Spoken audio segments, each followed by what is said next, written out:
Hi, I'm Charles Gray. I'm a senior on Team Thrust 1501's first robotics team. This year, I helped develop the shooter on a robot we named Invader. During prototyping, we discovered that our main game strategy required two positions on the field to shoot boulders and at the tower of this year's FRC robotics competition called Stronghold. We wanted to be able to shoot close up and further out from the tower. On the original prototype, we used a screw to adjust the hood, which changed the angle and trajectory when the boulder left our single-wheel turreted shooter. In order to automate this feature, because you can't walk out in the middle of the field and adjust a screw in the middle of a game, we selected PhD's compact CRS series air cylinder. We only needed a half-inch of stroke to divert the hood angle for the two desired positions. The CRS cylinder was controlled via the driver station through some software programming and worked flawlessly for our needs. Hi, I'm Joseph Thompson, and this year I was involved with solving the problem of how to pick up the boulders from the floor and also lower a castle defense called the Shovel de Frise, which kind of looks like a teeter-totter. How's that go, Charles? Throughout the robotics season, we actually had 6 generations of what we call the Tomahawks. Early on, we selected PhD's OptiMax OCG series cylinder to move the Tomahawks up and down on the robot. We discovered later that the original half-inch bore cylinder sizes did not supply enough power to quickly manipulate the Shovel de Frise to our liking at only 11.7 pounds of force per cylinder at 60 psi.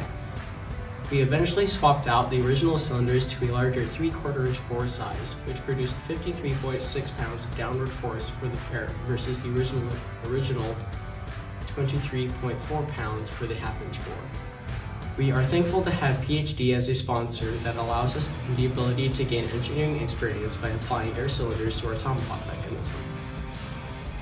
Hi, my name is Jake Garlits, and I've partnered with Charles to prototype how to actually shoot the boulders from our robot's flywheel-type shooter.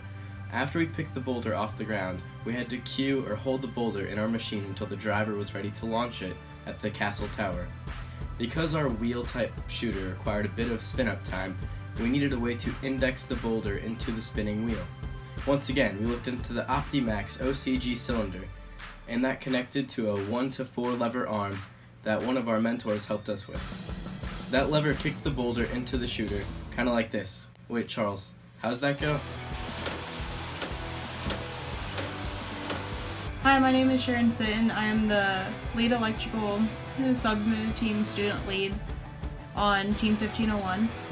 I helped design and plumb the pneumatic system in our robot Invader. We used 2 types of solenoids on our robot. We used a single solenoid for the shooter index, which when the driver pressed the button on the driver station, the boulder would launch, and when he released the button on the joystick, the index air cylinder would retract. For the adjustment in Tomahawks, we used a double solenoid valve to retain that position and was selected for each device.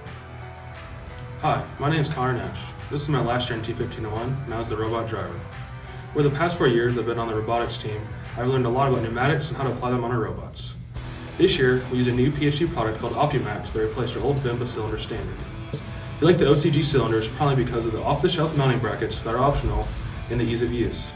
With only 6 weeks to design and build a robot, we'd rather purchase mounting hardware than spend valuable time CADing and fabricating mounting brackets for other air cylinders. Thanks to our mentors from PhD and Yamaha Robotics who provided me with an intern position this summer.